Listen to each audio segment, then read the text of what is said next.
我们俩是经过朋友介绍认识的，至今我们已经结婚15年了。我们有2个女儿，大女儿14岁，小女儿2岁。结婚这么多年，我们吵吵闹闹一路走过来，真的挺辛苦的。我天天在外没黑没白的为这个家挣钱，早出晚归，夜不归宿，都成了他跟我吵架的理由。我们俩就像2条平行线，我们俩的思想和行为永远都是不一样的。我觉得有一些事情在一起是可以互相沟通的，两口子不就是应该互相理解吗？他不懂得包容我、理解我，我跟他没办法沟通，我不知道接下来的路该怎样走下去。掌声有请这一对，掌声有请。李先生37岁，来自吉林，自由职业。来，有请李先生，有请。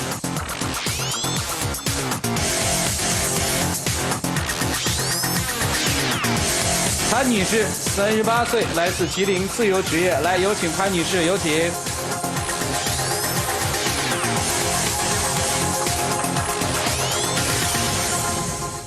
欢迎2位啊！多少年了结婚？结婚15年了，有娃没？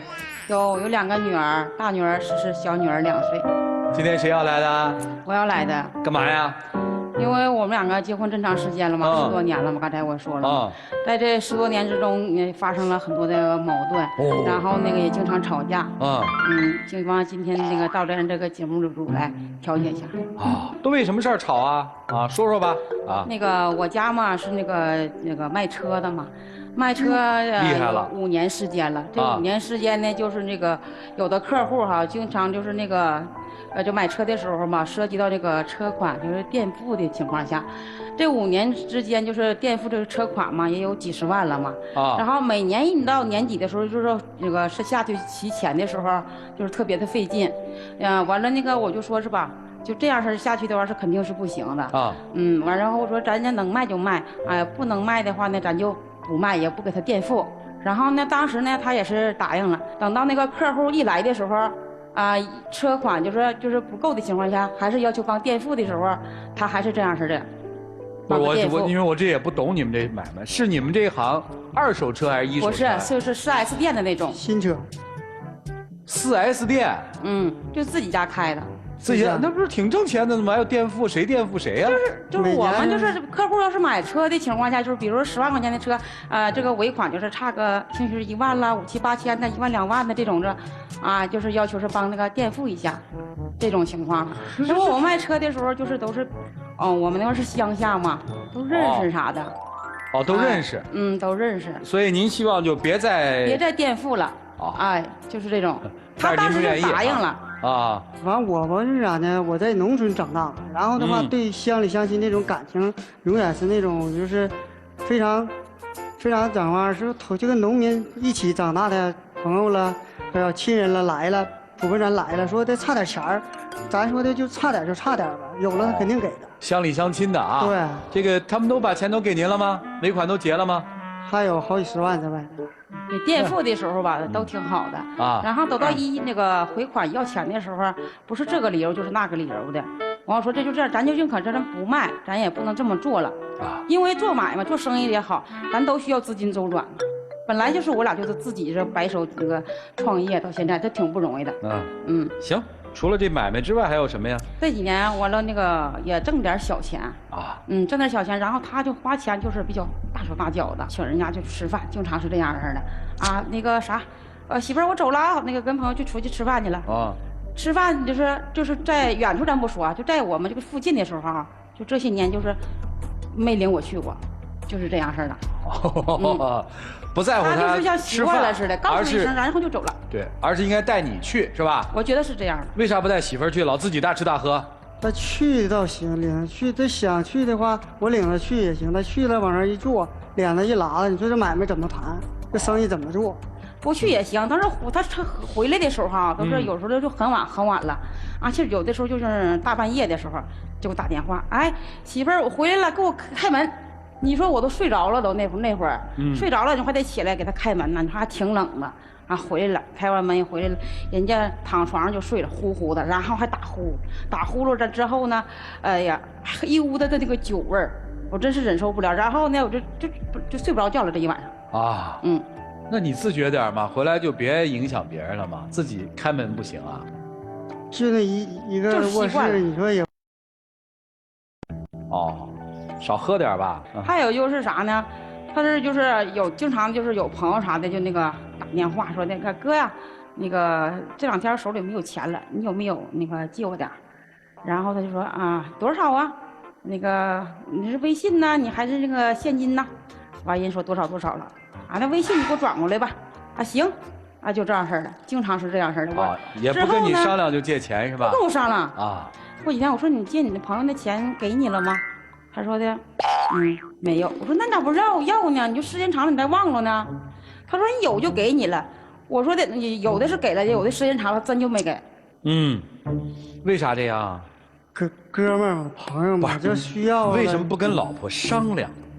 因为这个东西，这哥们儿之间的话需要点钱去，这不算啥大事儿，就是钱借他了，肯定有的就还你了。还了吗？还是没有，有就还了嘛，啥时候有就还就行了。哦，有的时候我就知道了，我替他想了，但我不知道呢，那不是你就把钱都收回来吧，也别说了，不让他管不就完了吗？这些年了，我俩就是钱财就是，真的是谁也不管谁。哦，谁也不管谁，就是他的钱归他，你归你是吧？哦，好，还有什么的吗？自打这几年就是我们做成买卖以后，做这个买卖，那个我们一家4口人在一起吃饭的时候就越来越少了，一个月就是能在一起能吃个10几天饭呢。就是这样。然后就是回来的时候，他吃饭的时候还老爱挑毛病。哎，你这饭做的这么硬，这菜炒的也咸。确实如此。哦，哪儿炒的菜好吃啊？那可饭店炒的肯定比他做的好吃。饭店好吃，饭店的有咱自己家做的那个健康嘛，是不是？再说了，我们娘3个都能吃，那他咋就不能吃呢？因为我东北人就实在嘛，就说的是实话，他做的肯定不好吃。我想每天都出去出差，在外边谈生意，你说累了回去吃点合口的饭菜，不挺好吗？肯定他做的真不好吃。对，家里饭那么不好吃，你怎么不带他出去吃2顿好吃的呀？我想带去，带了吗？可他不去。去不去？去。得嘞，以后带着啊。还有什么？还有就是他这个出远门的时候可以不回来啊，晚了是不是？但是那个到我们那个县城里头办事的时候，有时候晚了他也不回来，打个电话说今天那个不回来了，那个事儿没办完，就这样。为啥夜不归宿？一个月有那么几回吧。因为吧，我们县城离我们这儿得有162里地，80公里，80多公里。然后吧，道非常窄，还不安全。一到晚上了吧，开车还多。完然后的话，怕了万一喝了碰了。这些年吧，都是做生意开车都开得非常累了。你说你白天你是行办事，那你说晚上也不办事了，那开车就回来呗？为啥晚上也不回来呢？这日子过的哈。你们家钱是到底怎么分配啊？谁能跟我说一个周详啊？你不是做车的买卖吗？对。那您靠什么收入呢？我就是在家也是跟他在一起卖车，也是。我家就是靠车的收入，然后所有的积蓄的话，都是我们共同用。啊，谁是店里的会计啊？我。他要用钱怎么办呀？卡里支吧。所以说你们的钱都放在一张卡里是吗？对。这个卡就相当于谁有用谁就去刷那张卡，是这意思吧？对。那不是一笔糊涂账吗？卖车的应该是卖车的账，生活不应该生活的账吗？没有分呐。不用，因为都是自己挣的。这就麻烦了。因此你们家有多少钱你是不知道的是吧？多数都是他那，在他那儿。啊，你放心你老公出去吗？不放心。怕他学坏喽？有这方面。有这方面，啊，这10几年来都有这担心吗？还是就这几年？做这个生意开始了，以前的话也不咋出去嘛。这几年就做生意，就是经常不回来嘛。从做了买卖之后，开始有担心了。有吗？没有。没有什么呀？什么也没有啊，他想那么太多了。行，你信吗？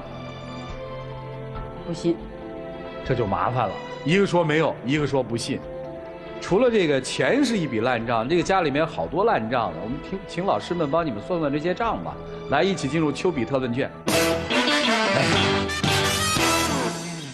我还没有弄清楚，您说您的收入来自于你们的这个售车的公司，对。那么您的收入是怎么来？每个月给您工资，还是每年给您钱，还是一辆车给您钱？我们两个不是这个事儿，不是啊。就是拿那个卡就直接刷了，有用就刷了。正常的那种花销啊。所以其实所以其实对于您来讲，您一没工作，二没收入，对不对？可以这么说。好，那么也就是家里所有挣钱的是您的先生，他呢也需要用这一些钱来维持他的社交和他的生意往来，对不对？对。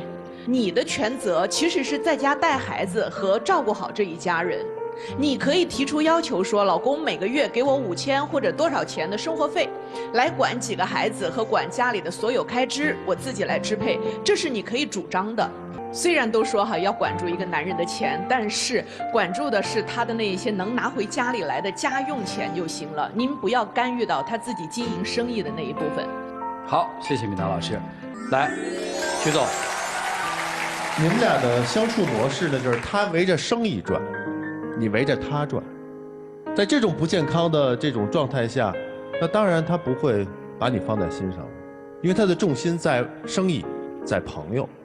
而你呢，只能是作为他一个附属品，跟着他走。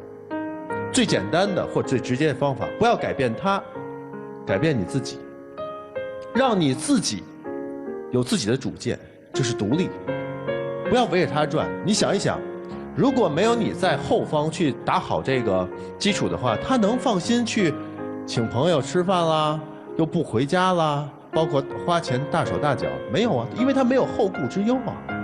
你就现在就让他有这个忧虑，你让自己啊多一点坚持。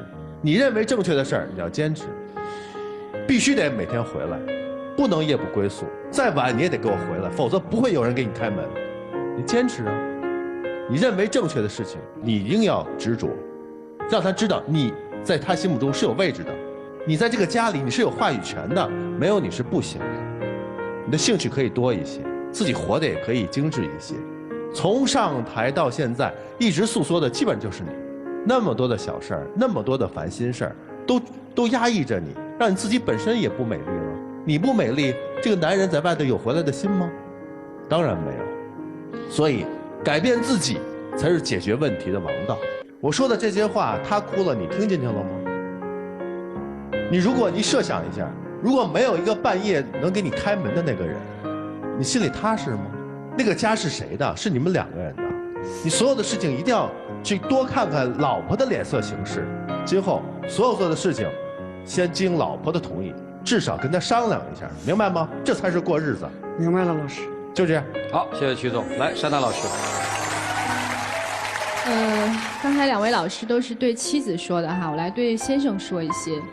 您知道妻子现在可能在您的眼里有一点作，就是对您百般的折磨，是有这样的感受是吧？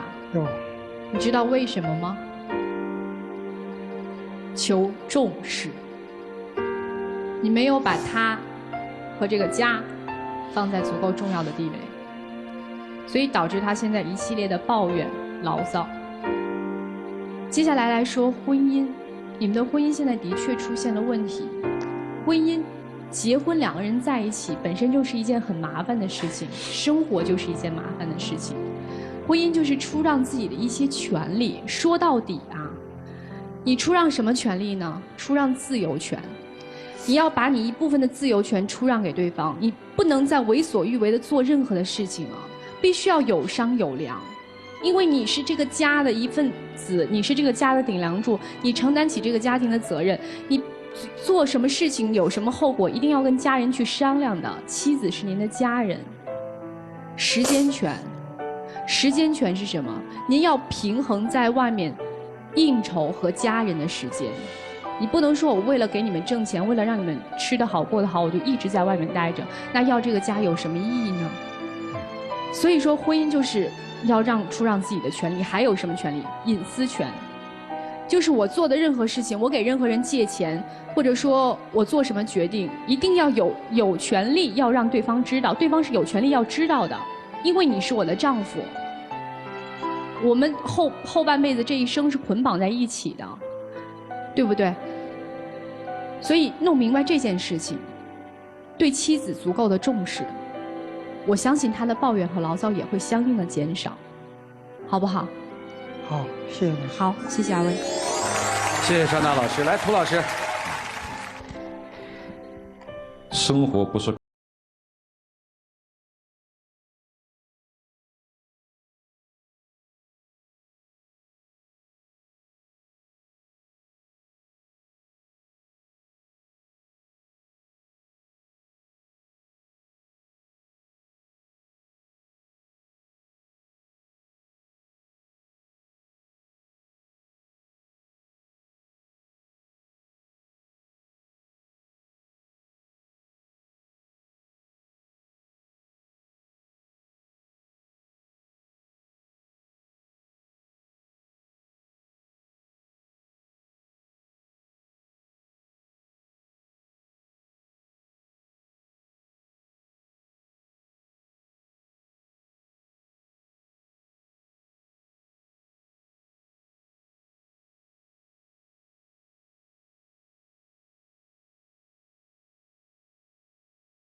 一个天天不着家的男人，生意能做成什么样呢？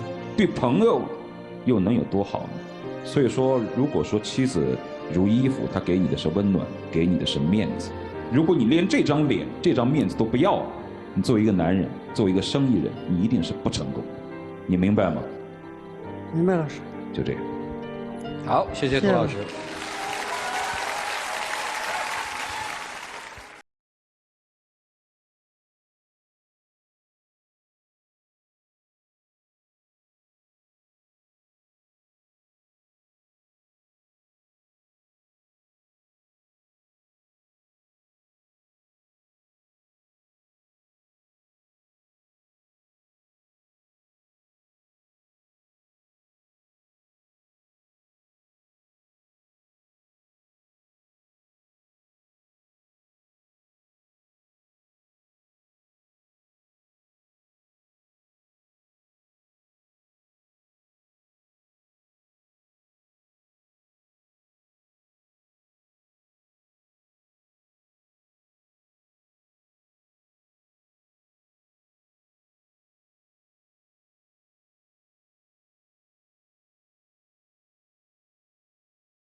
好吧，来一起进入真情60秒。我以后的话一定会对你好，把一切事儿能跟你商量，肯定跟你商量。我们会把这个家庭一起维持下去，越走越好，越过越幸福，一定以后比现在更和谐。我们以后一定会对父母、对儿女、对家庭担得起自己的责任。我相信我一定能做到。好，请亮灯。谢谢两位啊，请回，谢谢你们，请回。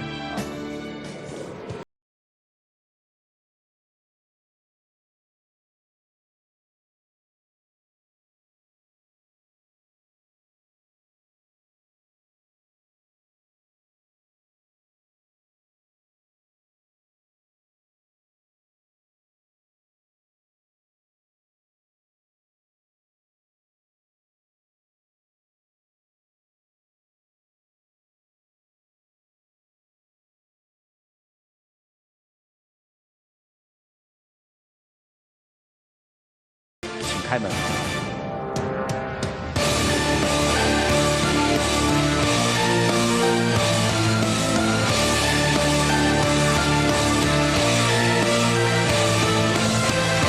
就在一起，谁让我们相遇？